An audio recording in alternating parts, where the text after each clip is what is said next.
Hello everyone, आज की इस वीडियो में हम लोग सिस्टम ऑफ लीनियर इक्वेशंस में देखने वाले हैं कि किसी सिस्टम ऑफ लीनियर इक्वेशंस को मैट्रिक्स मेथड का यूज करके कैसे सॉल्व करते हैं। यानी हमारा टॉपिक है solving system of linear equations bye matrix method. Matrix method का यूज करके लीनियर इक्वेशंस को कैसे सॉल्व करते हैं इस वीडियो में हम लोग देखेंगे।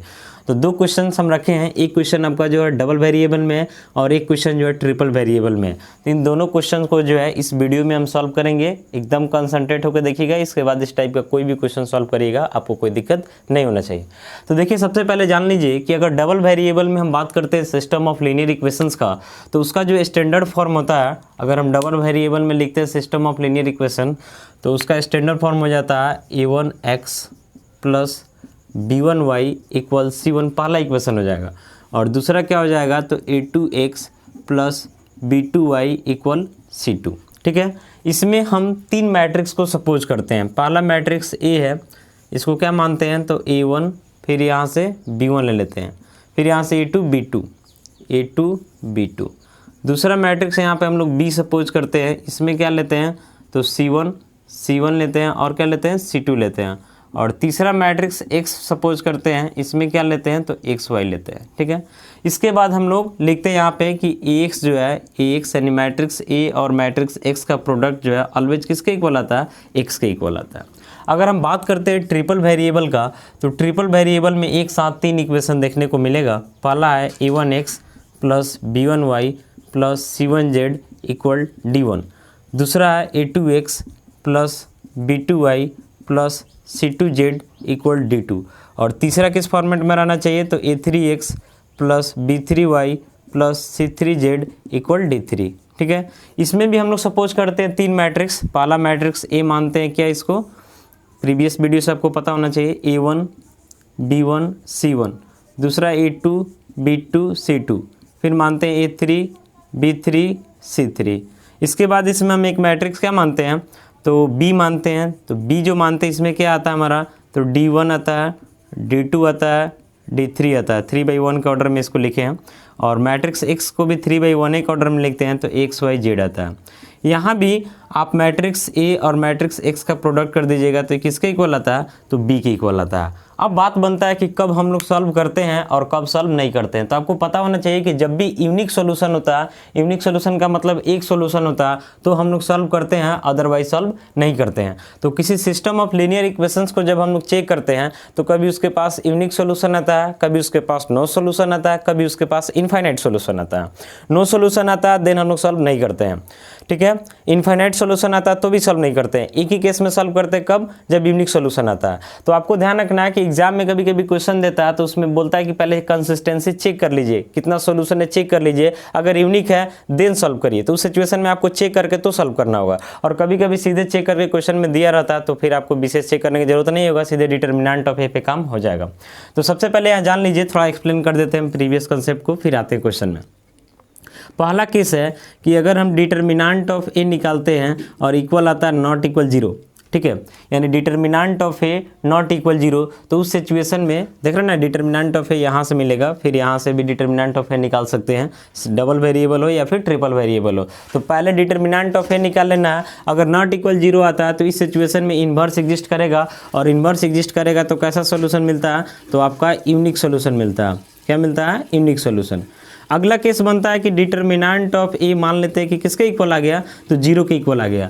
तो जब डिटर्मिनेंट ऑफ ए 0 के इक्वल आता है, तो हमको एक काम करना पड़ता है, क्या, तो एडजॉइंट ऑफ ए और बी का प्रोडक्ट निकालना पड़ता है। अगर ये आपका नॉट इक्वल 0 है, adjoint of A into B not equal 0 है, तो इस सिचुएशन में क्या होता है कि हमको नो सोल्यूशन मिलता है। क्या होता है, तो नो सोल्यूशन, यानी कोई सोल्यूशन मिलने वाला नहीं है।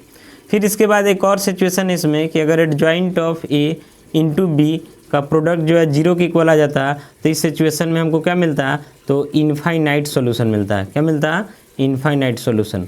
तो अगर हम कंसिस्टेंट का बात करें तो आपको पता होना चाहिए कि किसी भी सिस्टम ऑफ लीनियर इक्वेशंस के पास एटलीस्ट वन सॉल्यूशन होता है तो कंसिस्टेंट होता है, यानी यूनिक सॉल्यूशन है तो कंसिस्टेंट हो जाएगा, इनफाइनाइट सॉल्यूशन है तो भी कंसिस्टेंट हो जाएगा, लेकिन नो सॉल्यूशन है तो क्या होगा, इनकंसिस्टेंट होगा। तो आपको ये दोनों सिचुएशन में सॉल्व नहीं करना है, सिर्फ इसमें सॉल्व करना है। तो सिंपली आप जान लीजिए कि डिटर्मिनेंट ऑफ ए निकालिए, नॉट इक्वल 0 आता है तो यूनिक सॉल्यूशन सॉल्व होगा। अगर डिटर्मिनेंट ऑफ ए 0 आता है आगे हमको कुछ करने की जरूरत नहीं है, वहाँ से हम सॉल्व नहीं करेंगे, सीधे लिख देंगे, ठीक है। तो ध्यान रखना है। तो फिलहाल हम जो क्वेश्चन दिए हुए हैं उसमें determinant of A not equal 0 आएगा तो ही हम लोग सॉल्व कर पाएंगे। तो उस टाइप से हम क्वेश्चन पहले से अरेंज करके दिए हुए हैं। तो आइए इसको हम इसमें सॉल्व करते हैं। कंसंट्रेट होकर देखिएगा, काफ़ी सिंपल है, आराम से आपको समझ में आ जाएगा, किसी क्वेश्चन में दिक्कत भी नहीं होगा, ठीक है। लेकिन इसके लिए आपको एडजॉइंट वगैरह निकालने आना चाहिए, एडजॉइंट निकालने आना चाहिए, इन्वर्स निकालना आना चाहिए। तो हमारा पहले से प्लेलिस्ट इस सब पे बना हुआ है, आप जा करके अगर प्रॉब्लम है तो वहाँ से प्रीवियस से जो है जा करके देख लीजिए और देन यहाँ पे आ जाइएगा तो दिक्कत नहीं होगा। तो आइए सबसे पहला क्वेश्चन लेते हैं। लिखेंगे सबसे पहले हम लोग विथ लैंग्वेज क्वेश्चन को देख रहे हैं। गिवन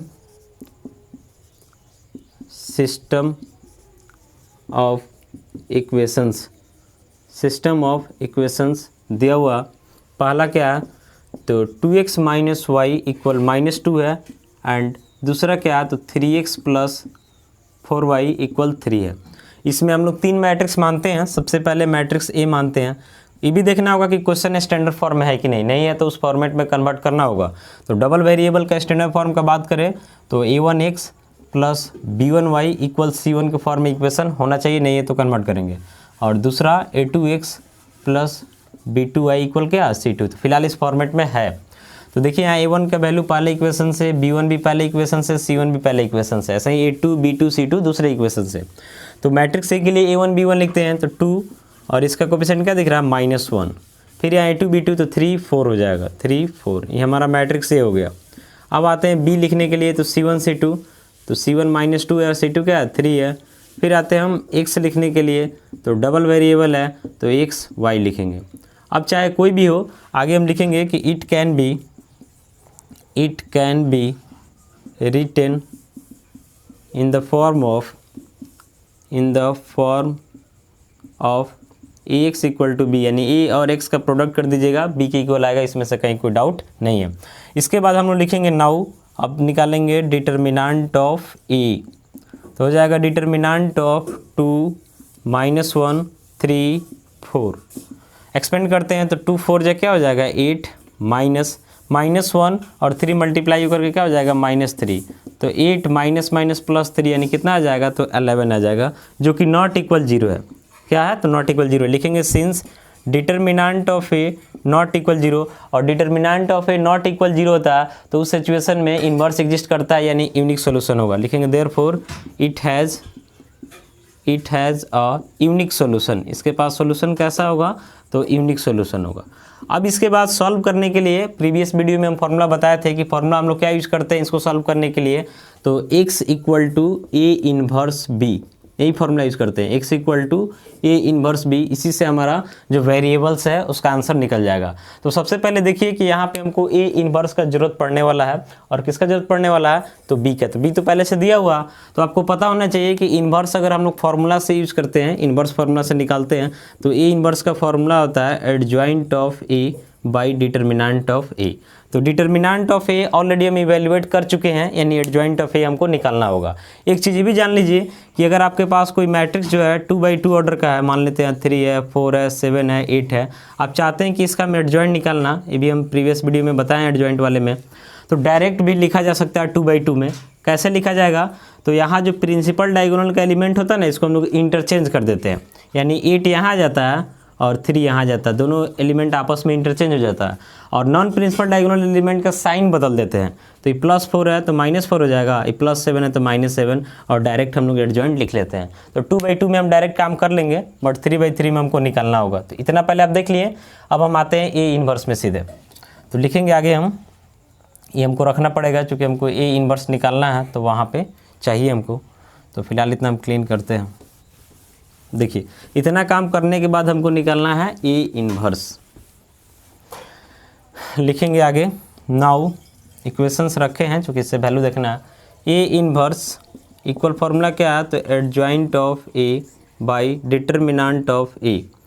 तो हमारा हो जाएगा, यहाँ डिटर्मिनेंट ऑफ ए हम लोग निकाले थे, कितना आया था, जैसे यहाँ पे क्या है मैट्रिक्स आपका लिख लेते हैं, 2 -1 है, फिर यहाँ से 3 है, 4 है, तो ये 4 2 जा 8 और यहाँ से 3 यानी 11 आया था।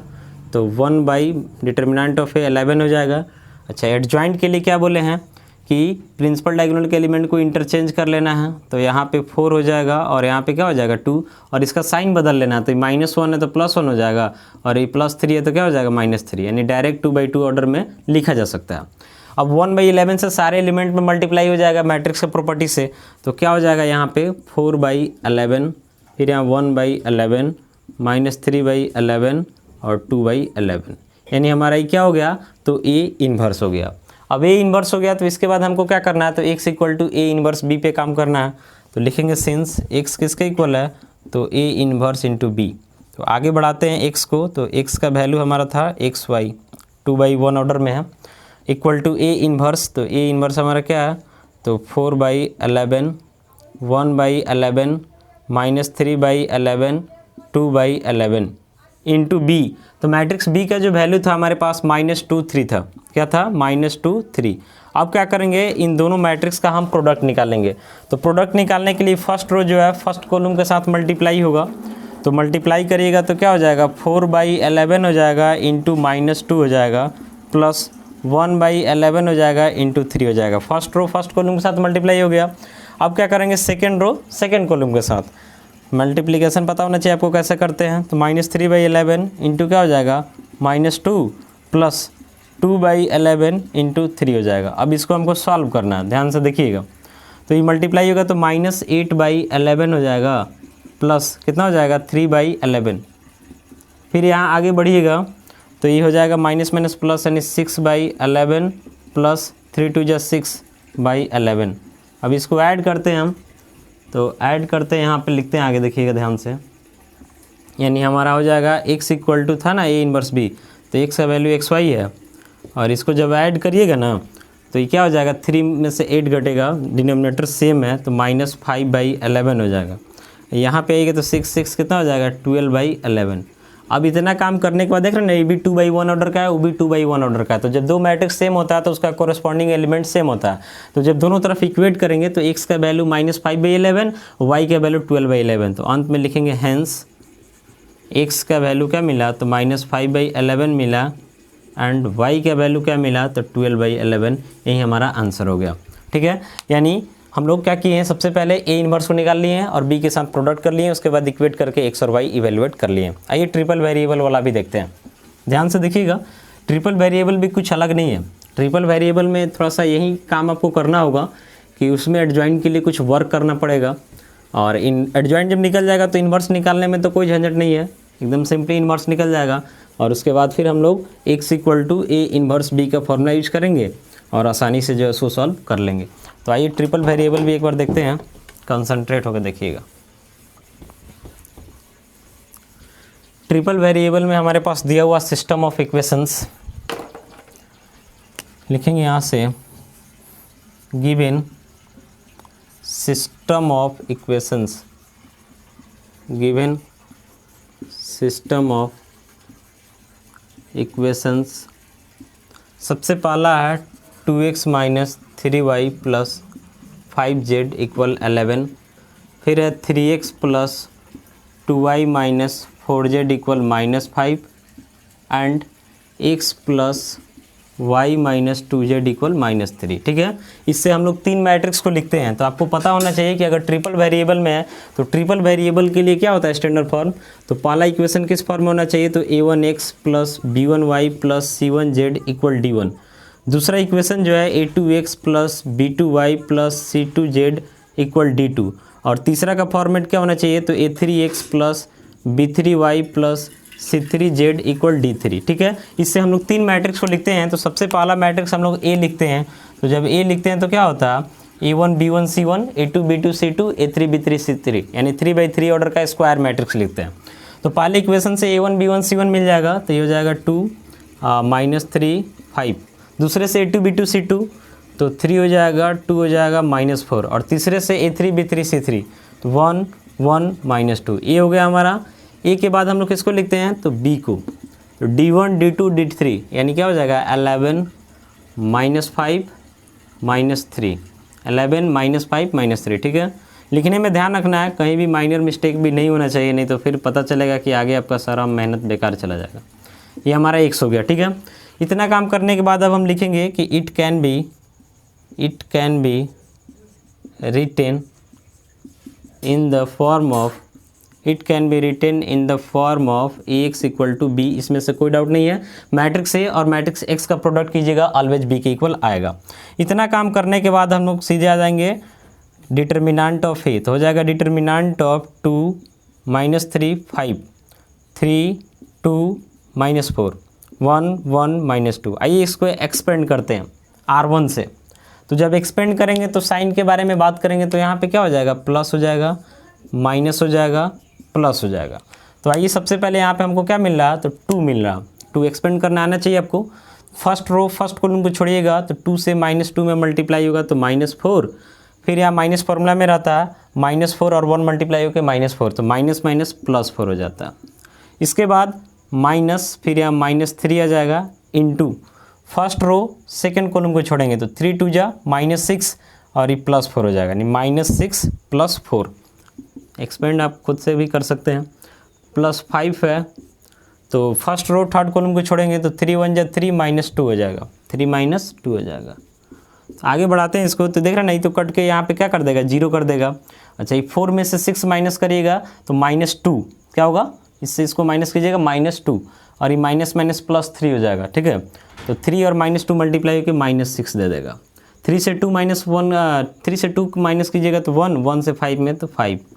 अच्छा यहाँ 5 से 6 माइनस कर लीजिएगा तो -1 आ गया, यानी यहाँ डिटर्मिनेंट ऑफ ए जो है किसके इक्वल आ गया, तो -1 के इक्वल आ गया। तो डिटर्मिनेंट ऑफ ए -1 के इक्वल आ गया, इसका मतलब ए इनवर्स एग्जिस्ट करेगा। लिखेंगे सिंस डिटर्मिनेंट ऑफ ए -1 है यानी नॉट इक्वल 0 है, तो ए इनवर्स एग्जिस्ट करेगा यानी यूनिक सॉल्यूशन। लिखेंगे therefore it has a unique solution.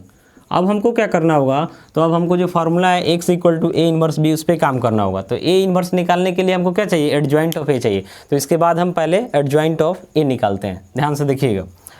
तो एडजॉइंट ऑफ ए निकालते हैं हम, ये हमको चाहिए मैट्रिक्स देखने के लिए, तो इसको हम इतना निकाल लिए, ठीक है। इतना हम क्लीन करते हैं, ये कुछ एरिया चाहिए, देन आगे लिखेंगे। तो अब नेक्स्ट काम हम यही करेंगे, डिटर्मिनेंट ऑफ ए माइंड में रहना चाहिए, -1 था हमारा, आगे यूज करना होगा इसको इन्वर्स निकालने के लिए। 3/3 में यही है कि थोड़ा सा वर्क ज़्यादा करना पड़ता है, भारी नहीं है। 3/3 जो है ये भी सिंपल है, इजी है, लेकिन यही है कि थोड़ा सा इसमें वर्क आपको ज़्यादा करना पड़ता है। वर्कलोड जो है एक तरीक़े से थोड़ा बढ़ जाता है, कारण है कि ट्रिपल वेरिएबल है तो एडजॉइंट निकालने में भी थोड़ा वर्क करना पड़ेगा आपको। फिर मल्टीप्लिकेशन करेंगे जहाँ पे ए इनवर्स बी का, उसमें भी ध्यान देना होगा, बस दूसरा कुछ नहीं है। ऐसा नहीं कि 3/3 का बड़ा होगा, बिल्कुल नहीं है। तो एडजॉइंट ऑफ ए निकालने के लिए आपको पता है ना कि जितना भी एलिमेंट रहता है मैट्रिक्स में उन सारे का कोरेस्पॉन्डिंग को फैक्टर लिख करके और हम लोग को ट्रांसपोज करना होता है। तो आइए वैसे हम निकालते हैं एडजॉइंट ऑफ ए। यहाँ पर जो है -3 था, -3 लिखेंगे for adjoint of A. Adjoint of A के लिए सबसे पहले हम लोग सपोज कर लेते हैं, सपोज कि ए आई जे जो है क्या इंडिकेट कर रहा है, तो को फैक्टर ऑफ स्मॉल ए आई जे। इसका फॉर्मूला आपको पता होना चाहिए कि ए आई जे का जो फार्मूला होता है -1 का power i + j into MIJ होता है। ए आई जे -1 का पावर, ठीक है, इंटू MIJ, ठीक है। अब यहाँ पे क्या करते हैं, पहले मैट्रिक्स ए को लिख देते हैं, इसका ज़रूरत पड़ेगा बार बार। तो ए को लिखिएगा तो क्या था 2 -3 5, 2 -3 5, यहाँ से आइएगा तो 3 2 -4 और यहाँ से आइएगा तो 1 1 -2। इसका ज़रूरत पड़ेगा हमको, जितना भी एलिमेंट दिख रहा है सबका को फैक्टर निकालते हैं। तो सबसे पहले देख रहे हैं ना, ये एलिमेंट है A11 कैपिटल से डिनोट कर सकते हैं, A11 फास्ट निकालने को फैक्टर, ध्यान दीजिएगा। तो -1 का पावर, अगर आपको दिक्कत है तो आप प्रीवियस प्लेलिस्ट में जा करके हमारे देख लीजिए, इसमें दिक्कत नहीं होगा। -1 का पावर 1 + 1 हो जाएगा, इस रो और इस कॉलम को छोड़िएगा तो ये मल्टीप्लाई होकर -4 मल्टीप्लाई होके -4 और इधर से भी माइनस माइनस +4 हो जाएगा, यानी आपका रिजल्ट 0 हो गया। अब आते हैं A12, तो -1 का पावर 1 प्लस क्या हो जाएगा 2 हो जाएगा, -1 का पावर 1 + 2 और A12 है तो फर्स्ट रो सेकंड कॉलम को छोड़ेंगे तो ये -6 दे देगा और ये हमको +4 दे देगा, -6 + 4। तो यहाँ से तो हमारा -1 आ जाएगा और 4 से 6 घटेगा तो -2 यानी +2 हो जाएगा। फिर आते हैं A13, तो -1 का पावर 1 + 3, तो इसके लिए हमको क्या करना होगा, तो फर्स्ट रो थर्ड कॉलम को छोड़ना होगा, तो 3 × 1 = 3 -2 हो जाएगा, 3 माइनस क्या हो जाएगा तो 2, तो 3 - 2 1 हो गया और यहाँ से भी +1 यानी क्या आएगा 1। इसके बाद हम लोग आते हैं A21, सेकेंड रो का सबका निकालते हैं, तो -1 का पावर क्या हो जाएगा तो 2 + 1, 2 1 है तो सेकेंड रो फर्स्ट कॉलम को छोड़िएगा तो ये मल्टीप्लाई करके क्या हो जाएगा +6 हो जाएगा, सेकेंड रो फर्स्ट कॉलम -5 हो जाएगा, 6 - 5, तो ये हमारा -1 दे रहा ना 2 3, हाँ -1 दे रहा और यहाँ से 1 यानी -1 आ जाएगा।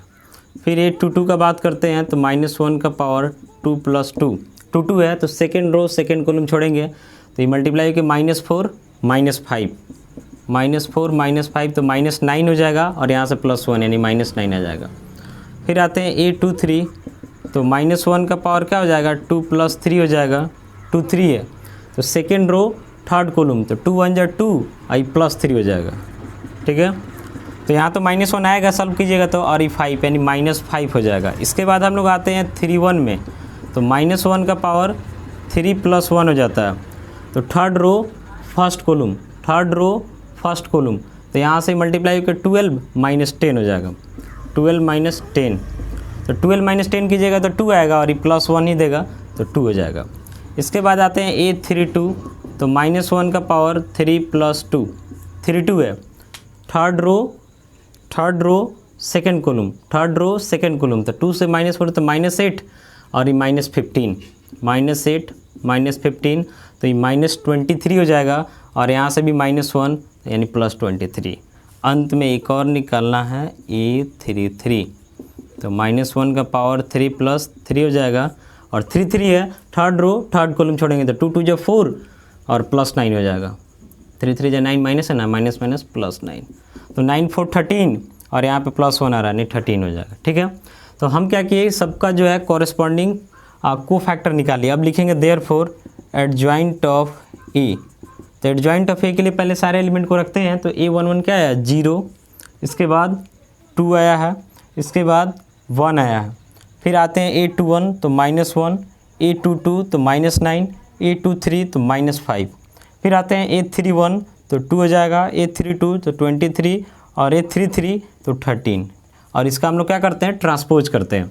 तो यहाँ से हमारा हो जाता है adjoint of A equal, transpose करिएगा तो फर्स्ट रो फर्स्ट कॉलम में कन्वर्ट होगा तो 0 2 1, सेकेंड रो सेकेंड कॉलम तो -1 -9 -5, थर्ड रो थर्ड कॉलम तो 2 23 और क्या हो जाएगा 13 हो जाएगा।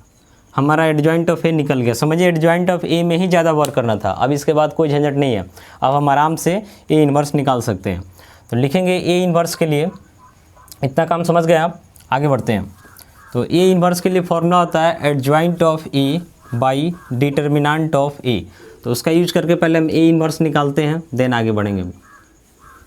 लिखेंगे ए इन्वर्स फार्मूला जो होता है उससे इन्वर्स निकालेंगे। इसका कंसंट्रेट होकर बस काम करना है, कहीं दिक्कत नहीं होगा। मैथ में तो कंसंट्रेशन काफ़ी ज़्यादा ज़रूरी होता है, क्योंकि मैथ में जहाँ कंसंट्रेशन गया वहाँ प्रॉब्लम हो जाएगा क्रिएट।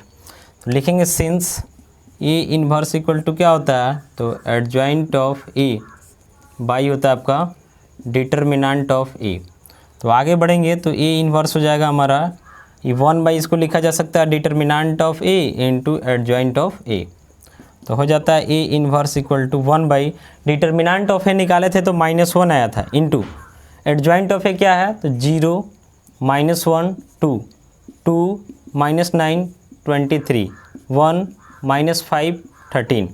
अब क्या करते हैं 1 बाई -1 तो -1 हो जाएगा, सारे एलिमेंट में -1 से मल्टीप्लाई हो जाएगा, तो ए इन्वर्स क्या हो जाएगा हमारा -1 से मल्टीप्लाई 0 में तो 0 ही रहेगा, यहाँ साइन बदलते जाएगा 1 -2 -2 9 -23 -1 5 -13।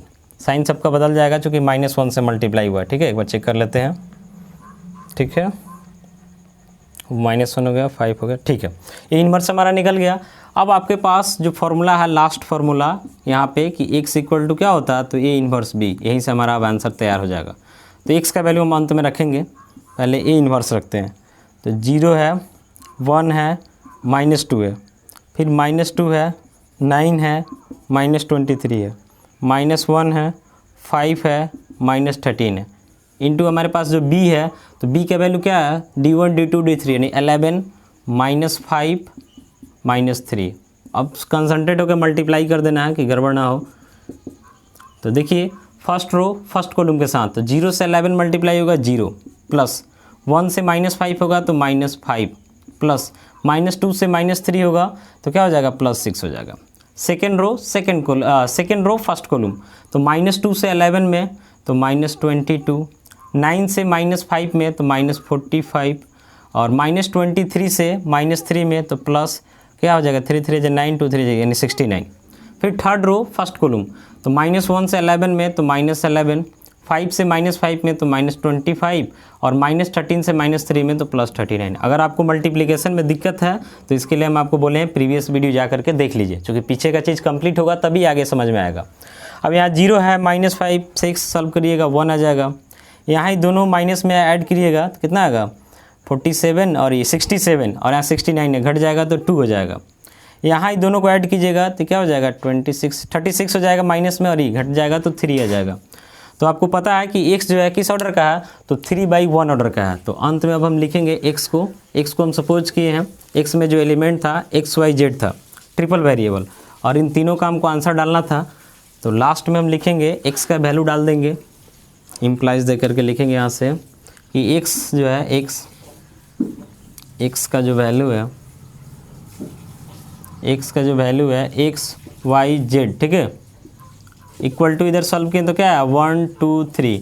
तो अब हम दोनों तरफ क्या करेंगे, इक्वेट करेंगे। तो दोनों तरफ इक्वेट करिएगा तो x का वैल्यू 1, y का वैल्यू 2 और z का वैल्यू 3। तो अंत में लिख देंगे कि हैंस हमारा x कितना हो गया 1, y कितना हो गया 2 एंड z कितना हो गया 3। यही हमारा आंसर हो गया।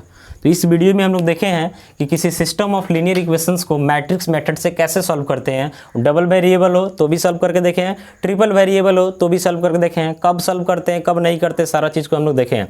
तो आशा करते हैं कि अगर वीडियो शुरू से अब तक कंसंट्रेट होकर आप देखिएगा तो कहीं कोई प्रॉब्लम नहीं होगा। मिलेंगे अगले वीडियो में, तब तक के लिए जय हिंद।